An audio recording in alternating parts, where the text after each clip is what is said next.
All right, y'all. Hello and welcome back to another episode of A Fresh Perspective with Jeff Charles, where we prefer truth over narrative and principles over politics.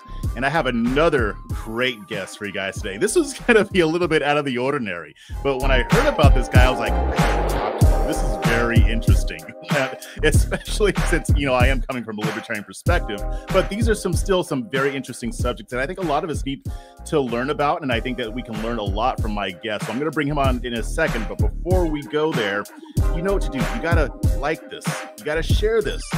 Hit that subscribe button if you haven't subscribed already. Hit the notification bell. That way you'll be updated whenever I upload a new interview. Also, check out my Substack, Chasing Liberty. You can get that at libertychasers.com. Become a subscriber. That helps me a lot. I'm doing a lot to expose corruption at the local government level. And unfortunately, I have a lot of stories coming up. And I'll probably have even more, but stay tuned for that. But without further ado, I'm going to go ahead and bring him up. Mr. Former CIA officer Jason Hansen. He's also an author who has written 2 books, Spy Secrets That Can Save Your Life and Survive Like a Spy. Welcome to the program, brother. Hey, thanks for having me, Jeff. I'm glad that you're here. This is going to be a very interesting conversation just because of the subject matter. It's quite fascinating. So, but before we get into everything, can you kind of just give us an idea of who you are, your background, all that good stuff? Sure, yeah. I'll give you the 30-second version. So I was born and raised just outside of Washington, D.C. And so, every government agency is in your backyard. And when I graduated college, well, before I graduated college, I didn't want a real job. So I applied to a bunch of agencies. And I was a police officer right out of college. And then very shortly thereafter, the CIA offered me a job, which I took. I was with the agency 7 years. And now I run a private security company that does bodyguard work, does surveillance work, does, as long as it's legal, we'll do it pretty much. That's a very good way to put it.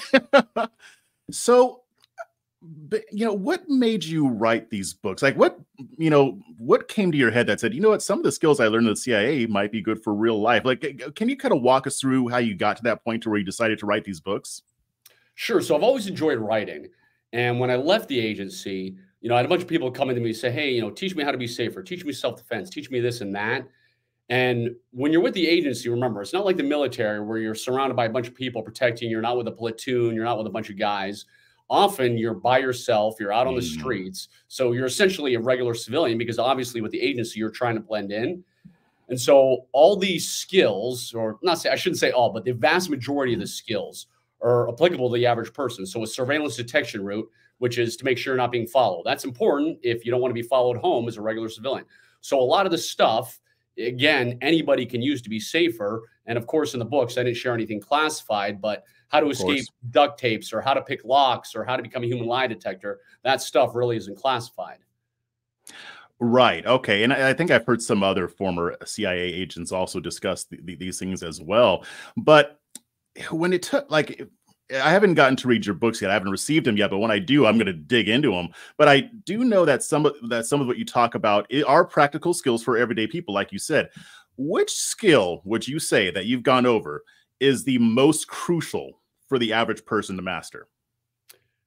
So self-defense stuff, the real world of self-defense. I do a lot of self-defense training and all that, but to go more specific, because obviously it's hard for me to show you any self-defense skills here. Yeah. I would say the most important one is a surveillance detection route, SDR for short.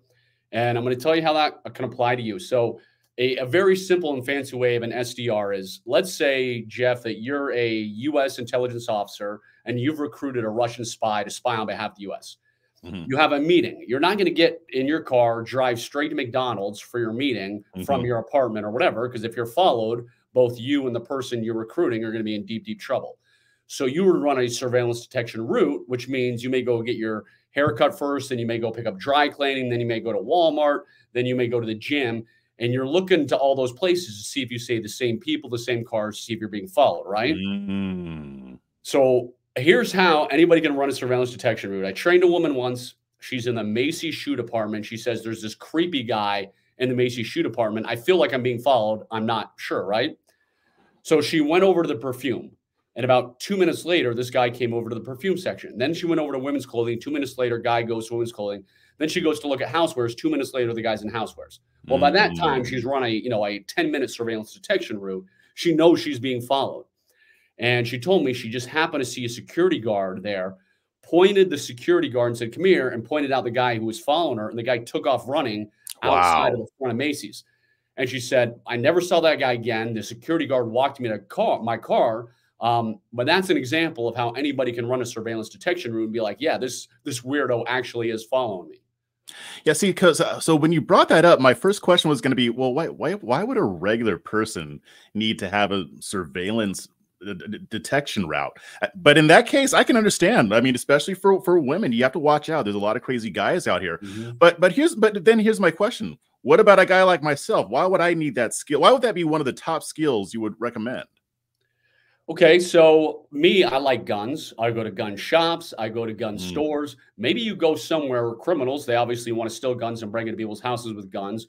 Or maybe you're going to a jewelry store, buying a fancy ring. Maybe you just happen to be at the wrong place at the wrong time. Sure. And somebody says, "Hey, I just saw Jeff come out of the bank and he's got a fat wad of cash and I want to follow him home." And so that's why you run it. So when I've got 7 kids. And obviously, I don't want to bring back the weirdos to my house, especially because of what I do, I attract a lot of weirdos. So right now we're in my office. When I leave my office after this interview to go home tonight, I'm going to make sure that nobody's following me. Now, the beauty of when you're with the CIA, you have to do a very specific kind of SDR. You got to make sure that it's not obvious or not attracting attention. Here in the States, I can drive around the block really quickly and see if that car follows me around the block. I can take random lefts and rights. I don't have to be clandestine about it.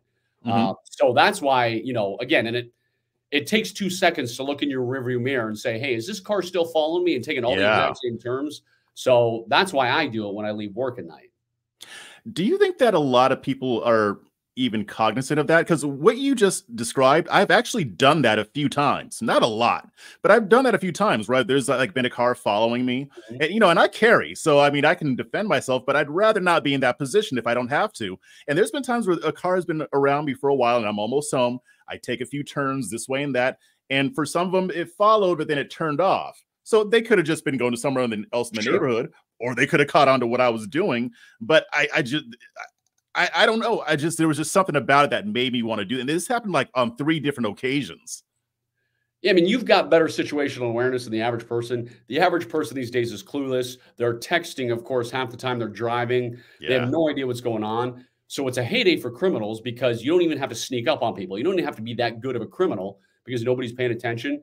So I think people who carry concealed, who carry guns, like every single day I carry concealed, we are more aware because we're carrying a gun. We take our self-defense and our security much more seriously than other people. But I don't think the average person pays diddly squat to their surroundings, which is unfortunate. Do you think it's because they just don't consider the idea that something could happen? Or why do you think people, because I know that not everybody's just going to say, "Oh, I need to learn these skills," but you would think that some people would have somewhere. Like my girlfriend is a perfect example. She has a lot of awareness. It's like she will be suspicious of stuff that I'm not even suspicious of. What do you think? What do you think prompts that? Like, what makes people not really think about these things? I mean, unfortunately, most people they have that same old saying of, "Oh, it's going to never happen to me. It happens in that neighborhood or it happens in that town, but it never happens to me." I mean, that's why you see when the news occurs and there's a horrible rape or robbery or home invasion in the town, they're like, "Oh my gosh, I could never imagine it happening to this town." And when I'm training people, I say, "Listen, I have clients from all over the United States, from all over the world. I've had horrible things happen to clients that live in $200,000 houses. I have horrible things that have happened to clients that live in $10 million houses. So it doesn't matter who you are. It doesn't matter what neighborhood you're in. You should be aware." Now, here's the good news I tell them. If your head is up and you're scanning your surroundings, the good news is that criminal is looking for people not paying attention. So he's going to say, "I'm not going to go after Charles, who has his head up. I'm going to go after the 500 people who have their head in their phone, or they're talking on their phone or whatever." So it's easy these days to not become a victim because criminals case everybody. If they need their next drug fix, if they need money, they're standing in front of the Walmart and they're saying, "Who comes out of Walmart that looks like they're going to be the easy victim that I should?" Yeah, they're looking for the easy target. Yeah, that's it. And so if you have your head up and you're looking around and nobody else is looking around, they're going to say, "Well, I'm not going after that guy because clearly he's paying attention to his surroundings. I'm going after this woman with her hands full who's trying to talk at the same time while not dropping her groceries. She's the easy victim. You know, and that's exactly why I've been pushing my mom to get a gun, which she actually had. We're going to do that. She's finally gotten there. So when you're watching this, Mom, yeah, we're going to get your Glock 19 or whatever feels better in your hands. But you're absolutely right, though. And I think for me, because I do a lot of articles for redstate.com. And one of the things I write about are news stories in which somebody had to use their gun to defend themselves. And even just with that, I mean, I've covered stories that happen in rich neighborhoods, poor neighborhoods, and everything in between. It doesn't matter where you live. Trouble can find you. And I don't like to fearmonger, but it's also, you have to. I mean, there are God knows how many defensive gun uses every year. You have to be aware. And that's kind of what drew me to when I saw your information. That's why I wanted to talk to you, because it's important. Yeah, I mean, I lived in Baltimore City, Maryland for several years, which is, and I'm talking inner city Baltimore, it's always like top 5 dangerous murder capital of the United States. My wife is a lawyer. She was in law school there, which is the reason I was living there. But you better believe I was on high alert at Baltimore City. So now I live in a small town in Utah, much, much safer. And I'm not, admittedly, I'm not as on high alert. I'm not like, looking around like a crazy person as I did in Baltimore, because everybody I knew in Baltimore but me was either robbed or had their car broken into or something. But these days I am still keeping my head up. I mean, you can see my phone right now. I use a flip phone. I've never sent a text message in my life. So I'm not like, I can't even, again, I've never sent a text message. So I'm not sitting there doing any of that. I'm looking around. I mean, what people don't realize too is a lot of times these criminals work in packs. So there's the guy who goes up to distract you. The other guy comes to pick your pocket, which is, the least of your worries, or come up behind you to put a gun in your back or a knife to your throat. One time I was overseas. I was with this. Sometimes you end up training knuckleheads, right? So I'm overseas with this knucklehead. We're in some European country. We're on the metro, and this person gets off and opens up a map, right? And which is, of course, the worst thing you can do, because that means, hey, I'm a tourist. Look at me. I'm like the easiest victim. So as soon as this person opens up a map, I see this guy come out of nowhere and start helping him. And, I'm probably 3 steps behind when this person opens up the map, so I don't have time to stop him and tell them they're an idiot. But anyway, I noticed this guy immediately come out of the woodwork to help this person. And so I stop and I'm scanning around very intently, saying, okay, this guy came out of the woodwork too fast. Where's the other guy? Finally, I spot a guy who's paying way too much attention to these 2 people with the map. And I'm watching him, and he doesn't see me. And I see him move slowly towards this person who has the map out, who I'm supposed to be taking care of. So I go up to the person I'm helping. I grab their arm. I yank them away and say, let's get out of here. I make eye contact with both people, just saying, hey, I see you guys. I'm on. Yeah, I know what you're doing. Right. Yeah, I know what you're doing. And the person was like, hey, why did you do that? That was so rude. This guy was giving me directions. And I said, you knucklehead, I just saved you from getting robbed, pickpocketed, or worse. So, wow. I mean, you got to pay attention these days. Yeah, really. So one thing that I saw that kind of struck my interest, you have this concept of weapons of mass influence. Can you elaborate on what these are and, how they might be applicable in everyday life? Yeah, so one of the things I talk about is there's an old spy saying that there's 2 ways to get out of a dangerous situation. You can either talk your way out or walk your way out. Now, walk your way out means, hey, bad things have happened. I got to shoot my way out. I got to fight my way out. Like, it's not going to be pretty. It is not what you want to do. Talk your way out is obviously what it sounds like. You are going to talk your way out and get the heck out of there.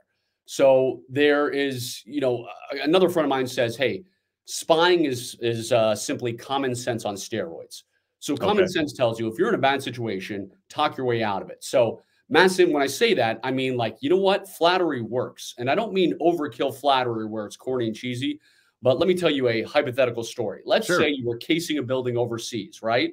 You're an intelligence officer. So you're looking up and you're saying, okay, there's the security cameras, there are the motion sensor lights, there's the everything.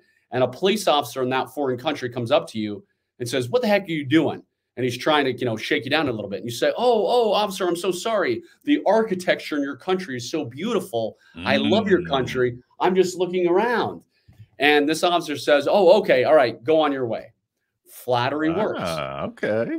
So again, road rage incidents, right? I get it. If somebody flips you the bird, if somebody pulls out in front of you honks, you want to tear their head off. So do I. I'm human. But if somebody flips you the bird, is it really worth getting shot at? Of course not. So if you're in a confrontation, maybe people get out of cars, you can say, oh man, I love your car. That's awesome. I'm so sorry. Totally my fault. But that, that Ford truck you're driving is amazing. Flatter them, pay them compliments. So inside, you better be ready to rock and roll. Meaning, I Yeah. don't look like much. Nobody's ever accused me of looking intimidating, looking scary. But in those situations I've been in, my mind is saying, oh man, I'm so sorry. I'm so sorry. Awesome truck. But I'm ready for this person to attack me, meaning for my flattery not to work. And then we're going hands on. And I don't want to do that, but I'm blessed to be well trained. So I'm always Sure. telling people, swallow your ego. Like, I'm confident I can take down 99% of people in this world. But what if I get that 1% who takes me out? Or what if he's having a lucky day? Which is why you always want to use the gift of gab and try and get out of there. Yeah, it sounds like de-escalation, really. I mean, and that seems like a very effective de-escalation technique. I mean, if you compliment them, say something that makes them feel good, that can bring down the temperature right there. So I wanted to, so let's go back to that scenario, road rage incident. The flattery doesn't work. What type of self-defense, other like outside of firearms, like what martial arts do you recommend, or do you recommend any martial arts, or what do you? No, so I teach something called Spy Dangerous, and what that is I tell people when I'm teaching this class, I say, listen, no longer does CIA stand for Central Intelligence Agency. It stands for Crash Into Attacker. So the way it works is, hey, man, you're up here, buddy. I don't want any trouble. I don't want any trouble. But as soon as they look like they're going to throw a punch, as soon as they grab your shirt and threaten you, you are going into that person and you're throwing. It was Bruce Lee's favorite move, which is a straight blast, which is just rolling my fists over one another. You could throw that. You can throw regular punches. You could throw hammer fists. It doesn't matter what you're throwing, right? I mean, there's a million ways to punch somebody.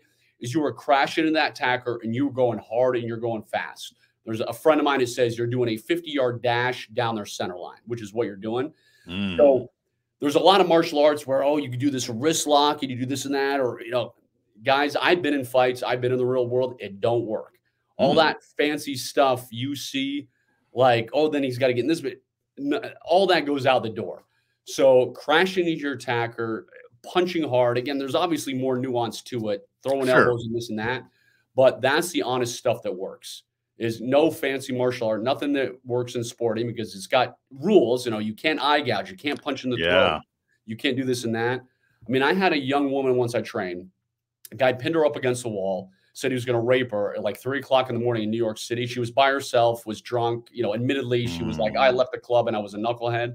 But she punched him in the throat and she was able to escape to a taxi who took her to a police station. So I teach people, like, listen, you just throw those punches in their face, in their throat. That stops an attacker. And in this young woman's case, she took out a guy twice her size with one punch to the throat. So it works. Wow. I mean, because a lot of people, I mean, and I've been one of them. Like, you think, okay, somebody knows Brazilian jiu-jitsu or something else like that, which I'm sure that could help more than not knowing it. But you're right. Those types of fights don't have rules to them. Like if somebody's trying to rob you with a knife or whatever, or even with their bare hands, those don't have any rules. So you have to not act as if they do. And listen, I have a ton of friends that own martial arts studios. I have friends that are Krav Maga guys that are jiu-jitsu. And I tell people, I say, listen, if you're going to take that, go for it. I mean, you're going to get in great shape. You're going to build muscle memory. But I said, if you want to learn like the truth, I can teach you in 2 days. Like, give me 2 days. I will show you what it really takes. So do that stuff again, build muscle memory, get great exercise. Awesome getting fit and all that. But if you really want to know, again, it's 2 days. Here's what to do, the good, the bad, and the ugly. Because when you go to the agency, when you go to any, military or whatever, they don't have 10 years to make you a black belt. They have weeks, months, or whatever to make you a fighter, quote unquote. So that's why it has to be like fast and efficient and I see, something that anybody can do. And here's this is just an aside. The Krav Maga that we learned here in the United States, I learned it, but it's not the same as what Israel soldiers are trained on, right? Well, there's different versions. Obviously, there's watered down versions. There's a watered down version. This and that. So yeah, I mean, me again saying, hey, if you want to win, elbow somebody in the throat. That'll take them out and kill them. They're not going to come out and say that in many Krav Maga, promo videos like, hey, come to our JoJo so we can teach you how to elbow somebody in the throat and almost kill them. Maybe they should. Well, I mean, they're trying to sell people on sticking with them the next 10 years to get their black belt, green belt, blue belt, all their belts and everything. And again, it's fine. It's a great fitness thing, good to do. But if you want to know in the real world, it doesn't take that long. Gotcha. Okay, that's interesting. That I've never heard it explained that way before. So one of the things that you emphasize is being vigilant and being prepared, head on the swivel. You mentioned that earlier. Here's my thing, and I think other people had asked this question too, because nobody wants to run around living their lives in fear. If you want to go out and go shopping or you want to go see a movie, you don't want to have to be stressed out at all times. How do you balance that? How do you balance a heightened awareness and living in fear? Sure. So the way I tell people, say, imagine how you were like 20 years ago before we had cell phones. You were actually watching where you were going. That's all you got to do. So it's not like on an everyday basis, except when I lived in Baltimore City. But now it's not like on an everyday basis where I'm like, I'm looking around like a crazy person. I just walk around with my head up. When I walk out of my front door in the morning, before I go to my car, I stop for 2 seconds and I look around and just look at the neighborhood. So it's nothing that is difficult to do. It's just most people are so engrossed in their cell phones, want to check their Instagram feed or whatever the heck you're checking these days, that they don't care. So I'm keeping my head up so I can stop and smell the roses kind of thing. So it's again, it's what we were normally doing 20 years ago. Wow. What I like about the way about how you approach these things, that you just make it so simple. Like you just break it down. Like I asked what I thought was going to be a complicated question. How do you strike that balance? You said, well, just look around. Right. Watch. We're like, so I've got 7 kids. I know there's more to it, but well, no, but as I mentioned, I got many kids. I had kids after I left the CIA, so my kids are still pretty young, right? Okay. And so for Christmas, we got my 4-year-old son a little dirt bike, like a super miniature. Well, super miniature, he can ride it, but it's a dirt bike, right? Right. And so he's 4 years old. So he's looking at me half the time, and I'm like, "Look where you're going. Look where you're going. Don't look at me. Look where you're going." And that's all it is look around. Look where you're going. The same thing I tell my 4-year-old son. So that kind of lets me know I'm on the right track, because I do spend a lot of time on my phone. But if I'm going somewhere and I'm walking, I don't really have it out like that unless I have to look something up. But other than that, I'm pretty much just looking at what I'm doing. So you're making me feel good about it. Hey, you're doing the right stuff. Yeah. So here's another question. And have you seen this movie, Leave the World Behind, yet? I have not. I'm clearly I don't watch TV or do anything, so now you got to tell me what this movie is because I haven't even heard about it. Okay, the reason why is because it's really big right now. It's controversial because Barack Obama was one of the producers, yada yada yada. But if you watch without politics, I mean, we're about halfway through it. But basically, something happens. I don't know if this is hackers or an EMP, but all the power gets knocked out. All the power gets knocked out and people are stranded. They're in upstate New York somewhere, and people are trying to figure out how to live. So in those types of scenarios, and I know this is like a doomsday scenario, but it could happen. I mean, you being a former CIA officer, you've probably seen some indications of that. One, how realistic is that? And two, what would be like the top 3 skills that you would need to know if that were to come up?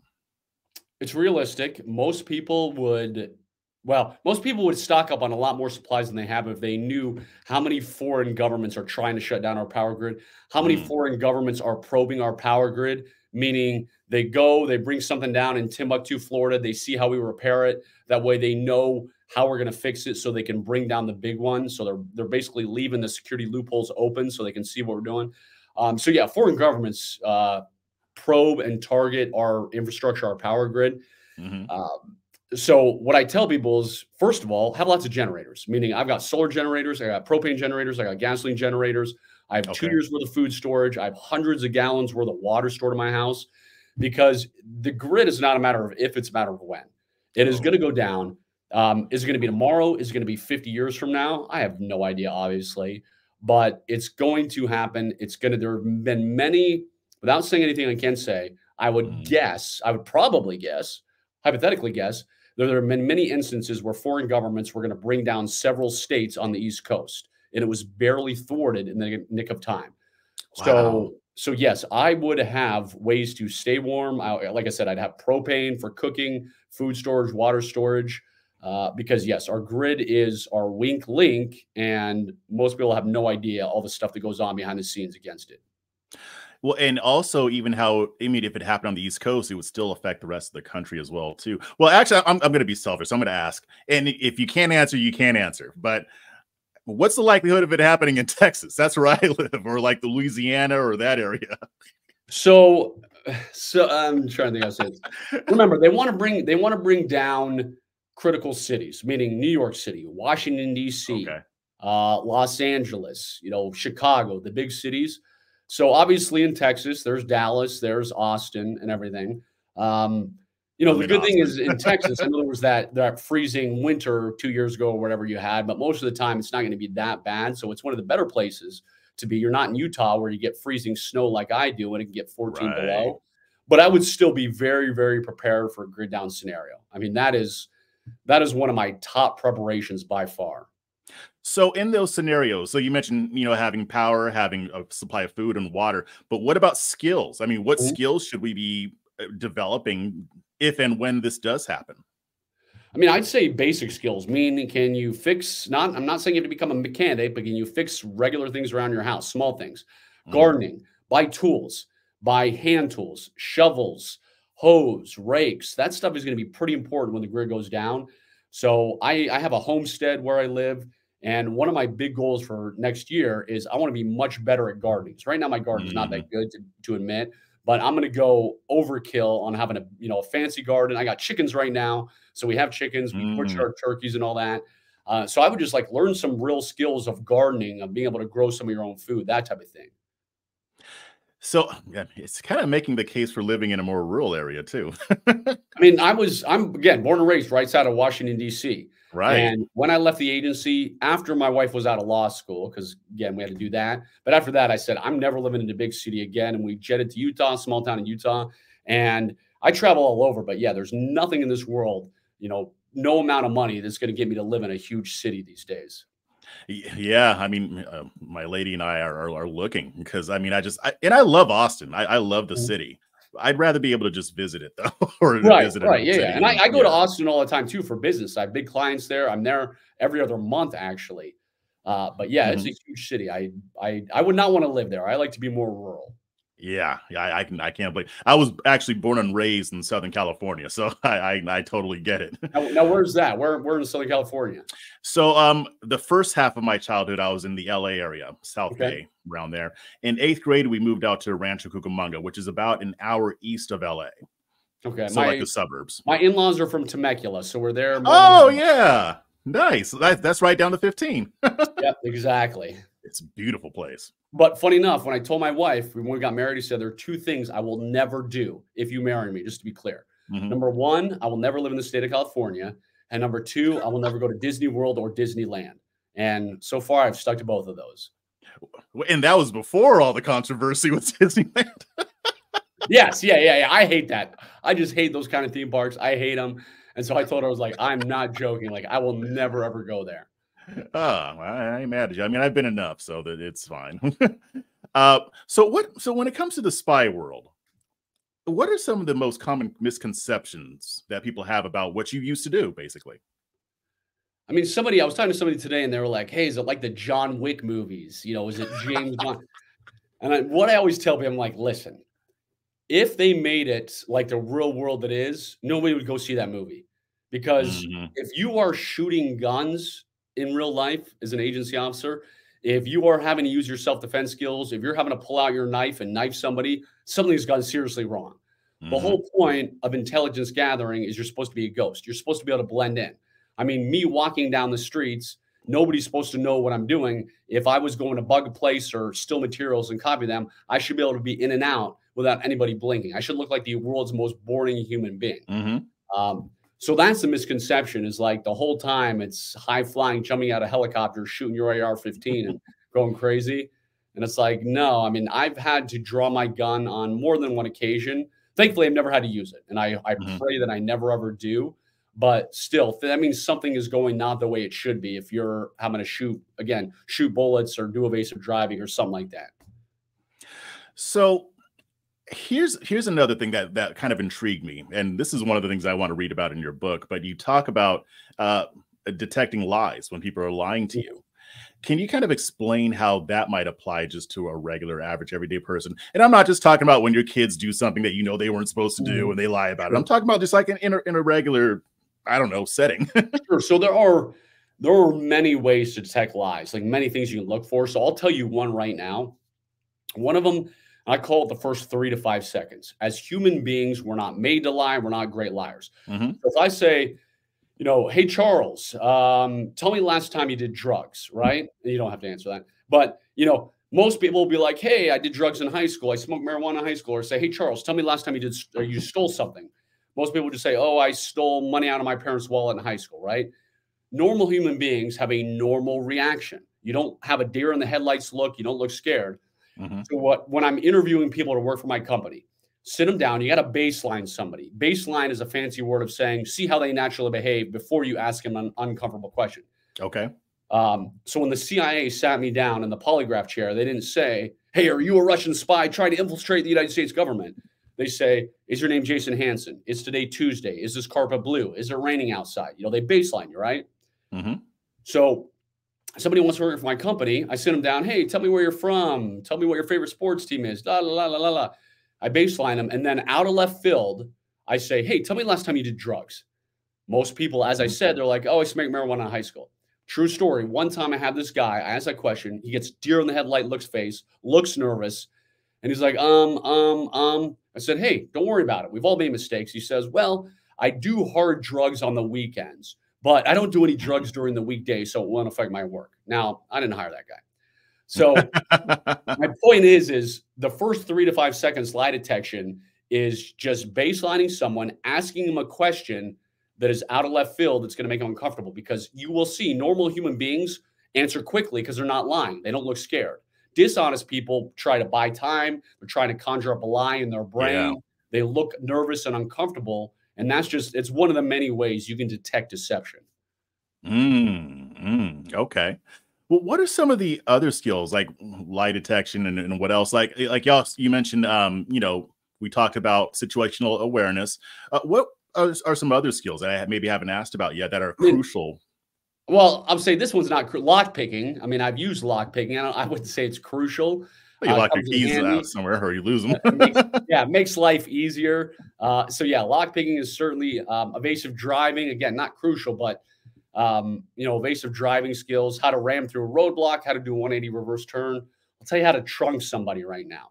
So let's say, again, you'd only do this in a life and death situation, but let's say you're being followed at a high speed. Somebody's trying to kidnap you. Somebody's trying to carjack you or whatever. They're right behind you, right?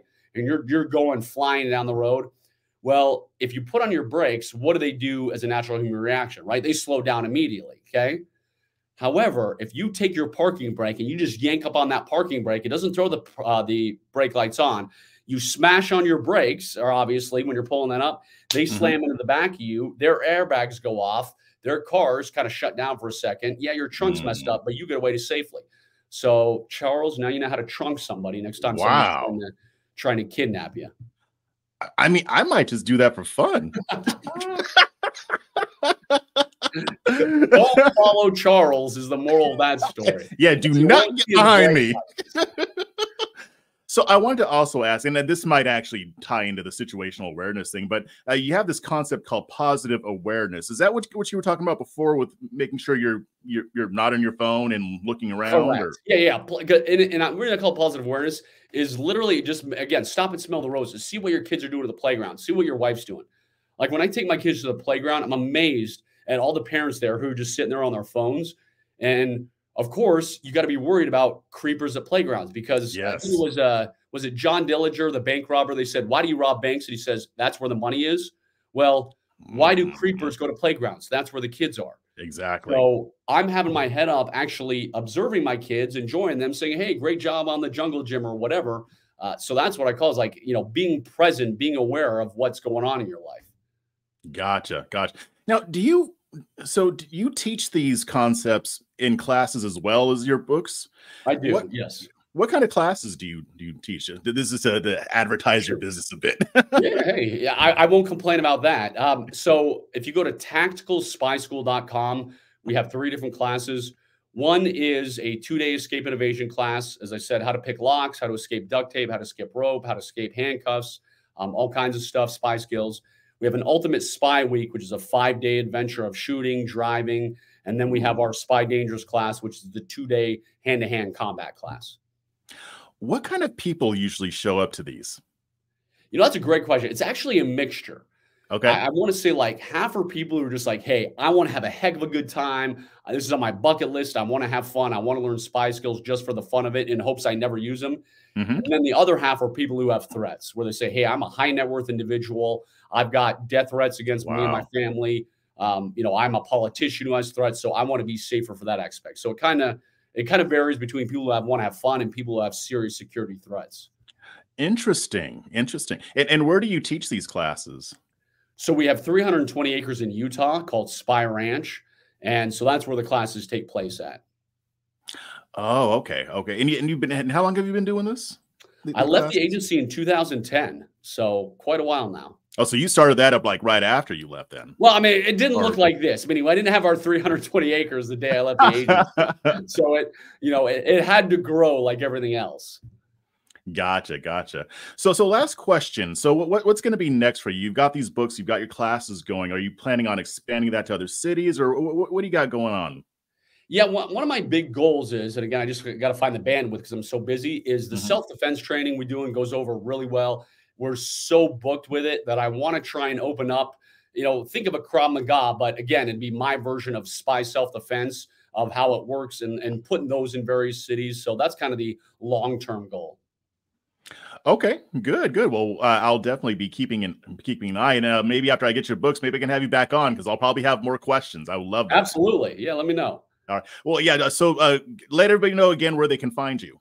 Yeah, if they just go to tacticalspyschool.com, that's where they can find me, contact me if there's anything I can do to help them. All right, perfect. Well, thanks for joining the program. We'll have you back. Thank you.